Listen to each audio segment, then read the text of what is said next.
La jaula era demasiado pequeña para que un hombre pudiera estar de pie dentro. Eso fue lo primero.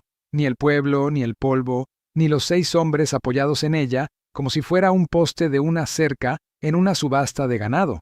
La jaula era de hierro, atornillada con lo que parecía ser un viejo riel de mina, y se encontraba sobre una plataforma de madera en el centro de la calle principal, con un hombre dentro que tenía un brazo y no tenía dónde meterlo salvo entre los barrotes. Su otra manga estaba sujeta al hombro, vacía, y la forma en que colgaba allí bajo el calor contaba una historia que comenzó en un campo de batalla y terminó allí, en una jaula, en un pueblo cuyo nombre el forastero aún desconocía. El cartel clavado en la plataforma decía $500. Esta vez, Scout no se detuvo en las afueras del pueblo. El caballo siguió recto por la calle principal sin que nadie se lo pidiera, lo que significaba que estaba enfadado. Scout se enfadaba unas 2 veces al año. El forastero había aprendido a prestar atención cuando sucedía, porque el caballo solía tener razón sobre lo que merecía enfado y lo que no, y un hombre manco en una jaula en medio de la calle se lo merecía. El hombre en la jaula lo vio venir. Tenía el tipo de rostro que la guerra crea, todo líneas y aristas, con las partes blandas quemadas por cosas que ningún hombre debería ver a los 19 años y cargar por el resto de su vida. Tendría unos 50 años.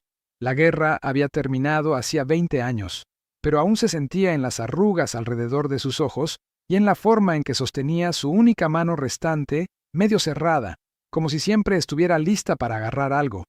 Un rifle, un cuerno de silla de montar, un barrote de la jaula en la que unos hombres lo habían encerrado porque debía $500 que no tenía.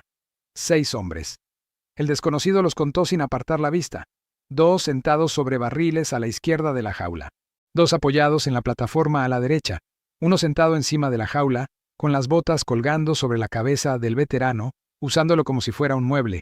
Y uno de pie, apartado de los demás, con los brazos cruzados, observando la calle con la particular atención de quien cobra por vigilar las calles. El vigilante era el que estaba al mando. El desconocido lo notó por la distancia. Los hombres al mando siempre se mantienen ligeramente apartados de sus subordinados, pues la proximidad implica igualdad, y los que están al mando no quieren dar esa impresión. Era alto, corpulento, y llevaba un abrigo largo a pesar del calor, lo que significaba que ocultaba armas que no quería que se vieran hasta que fueran necesarias. El desconocido desmontó frente a la jaula. No ató a Scout. El caballo se quedaría. El caballo también se iría si el desconocido lo necesitaba, y en ese momento el desconocido quería tener esa opción. Miró al hombre en la jaula. El veterano le devolvió la mirada. Ninguno de los dos habló. Hay algo que sucede entre hombres que han visto lo peor de la crueldad humana, un reconocimiento que no necesita palabras, un asentimiento que se produce con la mirada, no con la cabeza. Sucedió ahora. El desconocido leyó el cartel. $500. Luego miró al observador. ¿Qué es esto?, dijo el desconocido. Ese es Jonas Welch. Perdió el brazo en Shiloh, su dinero jugando a las cartas y su rancho a manos del señor Bartlett hace unos 3 meses. Debe $500 de un pagaré que no puede saldar. El señor Bartlett pensó que el apoyo público podría ayudarle a conseguir el dinero. La voz del observador era monótona, la de un hombre que hacía mucho tiempo que había dejado de cuestionarse si lo que hacía era correcto. Puedes contribuir si quieres, si no, sigue tu camino. Shiloh, dijo el desconocido. ¿Y qué? Perdió el brazo en Shiloh. Eso significa que tenía 19 o 20 años y estaba en medio de un huerto de duraznos, mientras 20,000 hombres se mataban entre sí por una iglesia llamada Shiloh Meeting House. Sobrevivió. Regresó a casa con un solo brazo. Rehizo su vida. Y ahora está en una jaula porque un hombre llamado Bartlett dice que le debe $500. Es una lección de historia realmente conmovedora. La deuda es la deuda. Cage se queda hasta que esté pagada. El desconocido miró a Jonas Welch. ¿Es real la deuda? Jonas habló por primera vez. Su voz era la de un hombre que había estado encerrado en una caja de hierro bajo el sol tanto tiempo que su garganta se había endurecido. Tenía un rancho. Lo construí en 14 años. Buena tierra, buena agua, 200 cabezas de ganado. Mi esposa, Catherine, murió hace 2 años. Después de su muerte, pedí un préstamo al banco para mantenerlo a flote, porque trabajar en un rancho con un solo brazo requiere ayuda y la ayuda cuesta dinero. Hice todos los pagos. Absolutamente todos. Luego, Bartlett compró el banco hace 8 meses y de repente, mis condiciones cambiaron. Los intereses se duplicaron, el calendario de pago se adelantó. No pude seguir el ritmo. Me exigió el pago, se quedó con el rancho y dijo que aún debía $500 más. No debo ese dinero. Las condiciones originales no lo incluían. Pero las condiciones originales desaparecieron porque el hombre de Bartlett las reescribió. ¿Quién las reescribió? Un empleado llamado Sweeney. Trabaja en la trastienda del banco. Es el que se encarga del papeleo. Cambia los términos, ajusta las cifras, hace desaparecer los documentos antiguos y aparecen otros nuevos con datos diferentes. Sweeney lo ha estado haciendo con todos los rancheros que Bartlett ha contratado. No soy el primero, soy el séptimo. El hombre que estaba sentado encima de la jaula golpeó con su bota los barrotes que estaban sobre la cabeza de Jonas. «¡Cállate, Welch!». Jonas no se calló.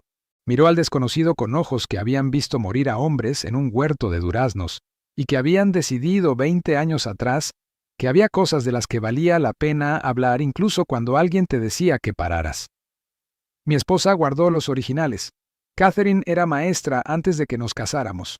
Lo guardaba todo, cada carta del banco, cada recibo de pago, cada versión de las condiciones del préstamo. Los archivaba en una caja de madera en la bodega, ordenados por fecha, con notas al margen que explicaban el significado de cada documento. Lo hacía porque decía que algún día alguien intentaría quitarnos lo que habíamos construido, y cuando eso sucediera, los papeles importarían más que las armas. Mujer inteligente. La persona más inteligente que he conocido. Soy un hombre que no sabía leer hasta que ella me enseñó. Perdí un brazo a los 20 años, y pensé que mi vida se había acabado, y entonces conocí a una mujer que me miró como si el brazo no importara, y tenía razón. No importaba. Nada importaba excepto el trabajo, la tierra y ella. Su voz se perdió por un instante, en algún lugar al que la jaula no podía llegar. Está enterrada en ese rancho, bajo el álamo junto al arroyo. Construí la lápida yo mismo, con una sola mano. Me llevó 3 días. No está recta, pero ahí está. El desconocido se volvió hacia el vigilante. «Abre la jaula». «Eso no va a pasar. No te estaba pidiendo permiso. Te estaba contando lo que está a punto de suceder». El observador descruzó los brazos. El abrigo se movió y el desconocido vio lo que había debajo. 2 pistolas. Un sistema de extracción cruzada con empuñaduras desgastadas. El hombre no era solo un observador. Era un tirador. El desconocido archivó esa información donde archivaba toda esa información, en ese lugar trascendental donde los cálculos se realizan sin esfuerzo consciente. «Señor», dijo el vigilante, «Cole Bartlett es el dueño de este pueblo. Yo trabajo para Cole Bartlett». Estos 5 hombres trabajan para Cole Bartlett. El sheriff trabaja para Cole Bartlett. El banco, el salón, la caballeriza, la oficina de carga, todo funciona para Cole Bartlett. Usted es solo un hombre con una pistola en un pueblo que pertenece a otro. Piénselo. Lo he pensado. El desconocido miró la jaula. La cerradura, de hierro pesado, con llave, del tipo que se usa en las puertas de las minas. ¿Quién tiene la llave? Sí, dijo el vigilante, palpándose el bolsillo del abrigo. Y se queda donde está. Una puerta se abrió al final de la calle. El desconocido la oyó, pero no se giró. La había estado esperando. Siempre había una puerta. En cada pueblo, en cada historia como esta, siempre había alguien detrás de una puerta que había estado esperando una razón para abrirla. Ese hombre sirvió a su país. La voz era grave y ronca, y provenía del porche de la tienda de piensos, donde un hombre corpulento como un herrero permanecía de pie con los puños apretados a los costados. Le faltaban 3 dedos de la mano izquierda y caminar le resultaba claramente difícil. Tenía las rodillas rígidas. Otro veterano. Jonas Welch sacó a 2 heridos del campo de batalla de Shiloh con un solo brazo, porque el otro ya no lo tenía. Los llevó 1/4 de milla hasta el hospital de campaña y luego regresó por un tercero. Lo sé porque yo fui el tercero. Bajó del porche. Me llamo Holt Brannigan. Llevo 6 años en este pueblo y he visto cómo Bartlett se lo quitaba todo a la gente y ya no voy a seguir viendo esto. Se abrió otra puerta, una anciana. Luego otra. Un joven de la caballeriza. Después 2 más de un edificio calle abajo. El pueblo se abría paso como se resquebraja la tierra helada en primavera, despacio al principio y luego de golpe. Holt se acercó a la jaula y se detuvo junto al desconocido. Miró al vigilante. Yo también estuve en Shiloh, en el flanco derecho, en el 6º regimiento de Iowa. Sé lo que hizo Jonas ese día, sé el precio que pagó, y sé lo que es esa jaula. Esa jaula es lo que sucede cuando los hombres olvidan que algunas deudas no son por dinero. El vigía observó a sus hombres. La situación era compleja. 6 hombres armados contra un desconocido es una cuestión de lógica. 6 hombres armados contra un desconocido y un pueblo es un problema diferente, de esos que no se resuelven fácilmente. El desconocido aprovechó el momento, sacó su cuchillo, lo metió a la fuerza en el hueco entre la placa de la cerradura y el marco de la jaula e hizo palanca. La cerradura era resistente, pero la jaula estaba hecha de raíles de mina, no de hierro de prisión, y los pernos que sujetaban la placa estaban oxidados. La placa cedió. La puerta se abrió de golpe. Jonas Welch salió arrastrándose. No pudo ponerse de pie de inmediato. Llevaba demasiado tiempo con las piernas dobladas. Holt Brannigan, con su mano de 7 dedos, lo ayudó a levantarse y los 2 hombres se quedaron en medio de la calle, apoyándose mutuamente, 2 soldados destrozados 20 años después del peor día de sus vidas, aún saliéndose el uno del otro del campo de batalla. El forastero dejó que esa imagen se asentara en el pueblo. Dejó que todos los rostros en cada ventana la vieran. Luego se volvió hacia el observador. Voy a necesitar unas 4 horas. Dile a Bartlett lo que quieras. Dile que un desconocido liberó a su prisionero, que sigue en la ciudad y que no se irá hasta que esto termine. Dile que le dije que tiene hasta medianoche para decidir cómo acaba esto. El vigilante miró la jaula abierta, a Jonas de pie, a Holt a su lado, a los 11 habitantes del pueblo que ahora se veían en la calle. Tomó una decisión que el desconocido pudo leer en su rostro incluso antes de que el hombre se moviera. No iba a pelear. No ahora. No con testigos. Se dio la vuelta y caminó hacia el salón con sus 5 hombres detrás, y el desconocido los observó marcharse y contó sus pasos, porque el ritmo de la marcha de un hombre indica si se está retirando o reposicionando, y este hombre se estaba reposicionando. Tenía 4 horas, quizás menos. Llevó a Jonas a la tienda de piensos donde Holt tenía una habitación en la trastienda.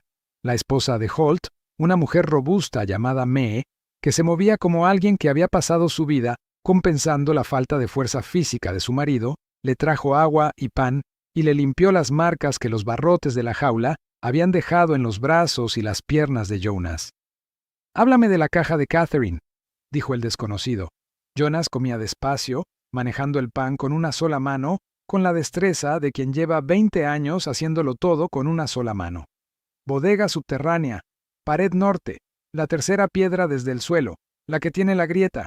Si quitas la piedra, hay un hueco detrás. Catherine lo ahuecó ella misma con un cincel. La caja estaba ahí dentro. Los hombres de Bartlett registraron la casa 2 veces, levantaron las tablas del suelo, vaciaron los armarios, revolvieron la casa por completo.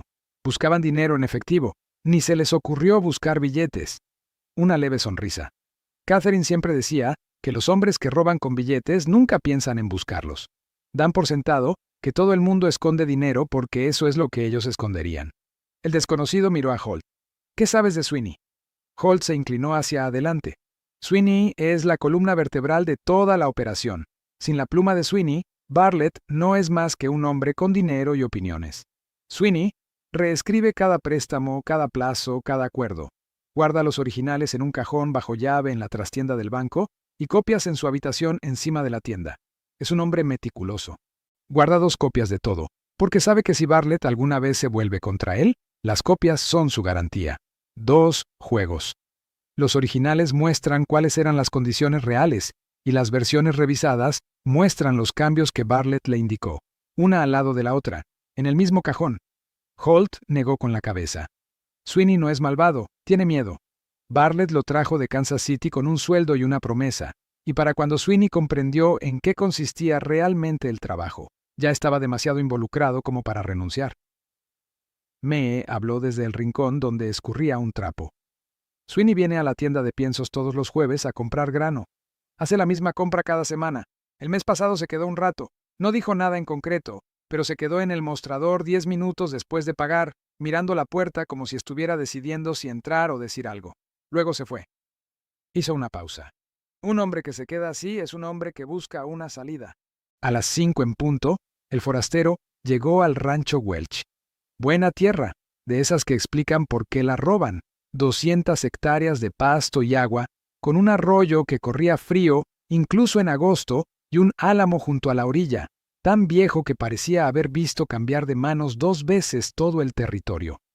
Debajo estaba la lápida de Catherine. El forastero se detuvo un momento junto a ella. La lápida estaba torcida, hecha por una sola mano, y las letras eran toscamente grabadas, pero legibles. Catherine Welch. Ella lo mejoró todo. Encontró la bodega subterránea, la tercera piedra desde el suelo. Detrás había una caja de madera con esquinas de latón y un pestillo rígido por el desuso. Dentro, todo lo que Jonas había descrito. Los términos originales del préstamo, firmados por Jonas y el anterior dueño del banco, con una tasa de interés y un calendario de pagos que no se parecían en nada a lo que Bartlett había impuesto. Todos los recibos de pago, organizados por fecha, con las notas manuscritas de Catherine en los márgenes. Pagado a tiempo, Jonas orgulloso. Pago anticipado este mes, buen año para el ganado. El banco acusó recibo, archivó copia. La precisión de una maestra aplicada a las finanzas de un ranchero, cada detalle conservado porque Catherine Welch comprendía que la verdad es tan sólida como el papel en el que está escrita. Comparó los originales con la versión de Jonas sobre los cambios que Bartlett había introducido. Los intereses se habían duplicado. El calendario de pagos pasó de trimestral a mensual. Se había añadido una cláusula de pago final que no figuraba en el original. Y los $500 que supuestamente debía Jonas eran una penalización inventada por un pago atrasado que, según los recibos de Catherine, se había realizado a tiempo. Todo el caso se basaba en documentos que Sweeney había reescrito. Si se eliminaban las modificaciones de Sweeney, Bartlett no tenía nada. Regresó al pueblo a caballo. A las 7 en punto fue a la tienda y esperó en las escaleras que daban a las habitaciones de arriba. Sweeney llegó a casa a las 7:30. Era un hombre delgado, con gafas de alambre y tinta permanentemente incrustada en los pliegues de los dedos. Vio al desconocido y se detuvo. «Sé lo que hiciste en la jaula», dijo Sweeney. «Sé lo que haces en el banco». Sweeney permaneció de pie en las escaleras durante un buen rato.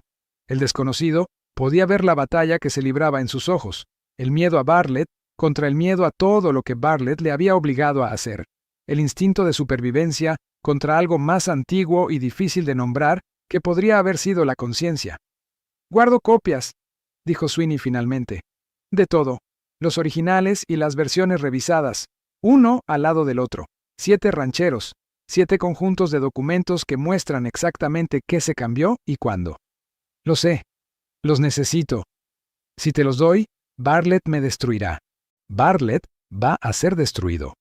Puedes hundirte con él o puedes entregarle al alguacil territorial 7 conjuntos de pruebas y ser el testigo que resolvió el caso. Una de esas opciones termina en prisión, la otra no». Sweeney entró en su habitación. Salió con una cartera de cuero, pesada. Se la entregó al desconocido sin mirarla. «He estado llevando esa bolsa a la habitación todas las noches durante 8 meses. Todas las noches pensé en quemarla. Todas las noches la volvía a guardar debajo de la cama». Hizo una pausa. «Dile a Jonas que lo siento. Dile que las condiciones originales eran justas. Dile que su esposa tenía razón al guardar los recibos». A las 8 en punto, el desconocido envió 3 telegramas. Oficina Federal de Tierras, Alguacil Territorial, Inspector de Bancos del Condado. El tercero era el más importante. 7 documentos de préstamo falsificados, 7 términos reescritos, 7 rancheros desposeídos mediante fraude. Cuando el inspector comparó los originales con las copias, toda la operación se desmoronó, afectando a todas las transacciones que Bartlett había realizado. A las 10 en punto entró en el salón. Bartlett estaba en una cabina al fondo. Era un hombre corpulento, de barriga prominente y con la serenidad de quien nunca había estado en la cárcel, siempre fuera de ella, siempre con la llave en la mano. El vigilante estaba detrás de él. Los otros 5 hombres estaban dispersos por la sala.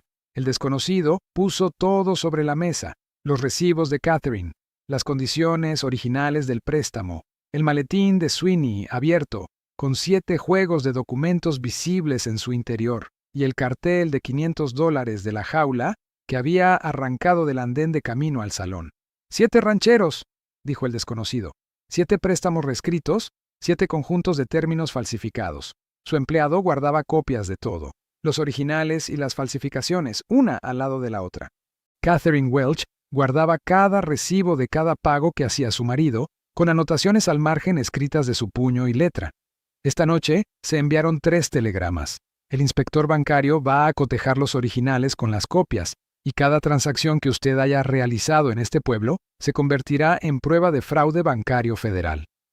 Bartlett miró el maletín. Su rostro no cambió, pero apoyó las manos sobre la mesa, lo que le dijo todo al desconocido. Sweeney te los dio, dijo Bartlett. Sweeney quiere dormir por la noche, algo que no le has permitido hacer en 8 meses. El vigilante se movió detrás de Bartlett. El desconocido lo miró fijamente. Ya has hecho estos cálculos antes. Fraude bancario federal, 7 cargos, conspiración. Sea lo que sea que te pague, duplícalo mentalmente y pregúntate si esa cantidad cubre 20 años en una prisión federal, porque esa es la condena. El vigilante metió la mano en el bolsillo de su abrigo. La tensión se apoderó de la sala. Sacó la llave de la jaula y la dejó sobre la mesa. Luego, se desabrochó el abrigo, se quitó el arnés cruzado y lo colocó junto a la llave. He terminado, dijo. No a Bartlett. A la sala. Salió. Sus hombres lo siguieron. Esta vez no todos a la vez. De uno en uno, durante los siguientes 30 minutos, cada uno haciendo el mismo cálculo y llegando a la misma conclusión. A las 11, el salón estaba vacío, salvo por Bartlett, el camarero, el desconocido y el peso de 7 familias en billetes robados que reposaban sobre la mesa. Metieron a un hombre en una jaula, dijo el desconocido. Un hombre que perdió un brazo cargando soldados heridos en el campo de batalla cuando tenía 20 años. Un hombre que construyó un rancho con una sola mano, enterró a su esposa bajo un álamo y talló su lápida él mismo, porque nadie más lo iba a hacer. Metieron a ese hombre en una caja de hierro al sol y le clavaron una etiqueta de precio. Hizo una pausa. El alguacil estará aquí dentro de una semana. Yo saldría a cabalgar esta noche. Bartlett se marchó. No dijo nada. No terminó su bebida. Salió a una calle llena de gente que había salido de sus casas por segunda vez ese día. Pasó junto a ellos sin mirarlos, y el desconocido oyó un caballo que se alejaba del pueblo en dirección oeste. El sonido se desvaneció y desapareció. Se dirigió a la tienda de piensos. Jonas estaba sentado en una silla en el porche con Holt a su lado. Mae les había traído café a ambos, y los 2 hombres se sentaron en la oscuridad a beberlo. 2 soldados que se habían reencontrado 20 años después de la batalla y que, a pesar de todo, seguían apoyándose mutuamente. Ya está hecho, dijo el desconocido. Sus condiciones originales siguen vigentes. Los recibos de Catherine demuestran cada pago. El alguacil necesitará su caja y los documentos de Sweeney. Jonas miró su mano, que sostenía la taza de café. Catherine solía poner su mano sobre la mía cuando nos sentábamos en el porche por la noche. Cubría mi mano con la suya, la apoyaba contra el brazo de la silla y decía, «Esto es suficiente». Se refería a la mano. Se refería a que una sola mano era suficiente. Se refería a que yo era suficiente. Se aclaró la garganta. Mañana me voy a casa. Me sentaré bajo ese álamo, pondré mi mano sobre su rotulador y le diré que tenía razón. El papel importaba, el papel nos salvó. Holt puso su mano de 7 dedos sobre el hombro de Jonas. Jonas extendió una mano y la agarró. 2 hombres. 5 dedos entre ellos en ese agarre. Basta. El desconocido se marchó antes del amanecer. Scout apuntaba hacia el norte, esperando con la paciencia de un animal que comprendiera que el camino era su único hogar y el único que necesitaban. Detrás de él, Jasper permanecía en silencio. No era el silencio del miedo, era el silencio que surge cuando se abre una jaula. Un hombre se levanta y el pueblo que lo vio sufrir, finalmente, lo ve caminar en libertad. Pensó en Jonas en la jaula. En la manga vacía prendida al hombro, en la mano que se aferraba a los barrotes y en la voz que pronunciaba el nombre de Catherine como si fuera la única plegaria que conocía. Pensó en Holt, levantándolo con una mano a la que le faltaban 3 dedos, 2 hombres destrozados cargándose mutuamente en otro campo. Pensó en Sweeney, de pie en las escaleras con 8 meses de pruebas en una bolsa que llevaba a casa cada noche y que nunca quemaba, porque, en algún lugar bajo el miedo, aún había algo que sabía distinguir la diferencia. Pensó en la lápida de Catherine bajo el álamo. ella lo mejoraba todo. Y en los márgenes de cada recibo, con la letra cuidadosa de una maestra, las palabras que lo demostraban. Pagado a tiempo, Jonas se sentía orgulloso. Scout se acomodó en ese trote suave que cubría kilómetros sin anunciarlos. Norte. El cielo era pálido y amplio, el camino estaba vacío, y el único sonido era el de los cascos sobre la tierra y la respiración tranquila de un caballo que ya no estaba enojado porque aquello que lo merecía había sido corregido. Si lo encontraste aquí, si Jasper es tu primer viaje, el comienzo te espera. Ambas historias están en la descripción. Míralas. Vuelve. Dime en los comentarios qué momento te impactó más. 2 palabras. Eso es todo. Y si quieres saber a dónde te lleva la historia, suscríbete. Nuevas historias cada semana. Nos vemos en el camino.